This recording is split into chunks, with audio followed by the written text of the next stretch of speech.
नाशिकच्या ह्या दोन्ही प्रकरणानंतर म्हणजे त्यानंतर इतरही शहरांमध्ये अशा पद्धतीच्या किंवा काही कंपन्यांमध्ये अशा पद्धतीच्या काही खाजगी कंपन्यांमध्ये काही घटना घडतायत, ही देखील प्रकरणं त्यानंतरच उघडकीस आली. अशी अनेक बंधुबाबांची प्रकरणं आता आणि तशाच्या नंतर उघडकीस आलेली खरंय आहे. खरंय म्हणजे स्त्रिया त्याच्यातनं पुढे यायला लागल्या. खरंय म्हणजे ज्या TCS कंपनीतल्या पीडिता असतील किंवा बंधुखराच्या बाबतीतल्या असतील, पूर्वी स्त्रिया घाबरत होत्या, परंतु त्याच्यामध्ये पोलिसांनी देखील, नाशिक पोलिसांनी देखील उत्तम कारवाई केली.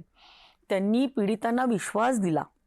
आणि अनेक FIRs नंतर त्यांनी FIR दाखल करून घेतले, काउन्सिलिंग केलं, त्यांच्या कुटुंबांचं काउन्सिलिंग केलं आणि त्यांना सांगितलं की तुम्ही या विषयाच्या बाबतीमध्ये तुम्ही तुमच्या महिलेच्या पाठीशी खंबीर पद्धतीने उभे राहा, आम्ही तिच्या पाठीशी आहोत.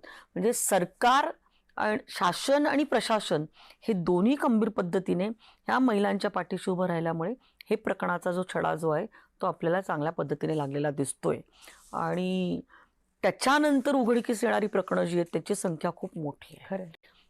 आणि आता ह्या बंधू बाबांच्याही लक्षात आलेलं आहे की देवाभाऊंच्या राज्यामध्ये भोंदूगिरीला काही वाव नाही. अशा पद्धतीने भोंदूगिरी करणारा कितीही मोठा असला, कोणाच्याही जवळचा असला, तर त्याची खैर नाही.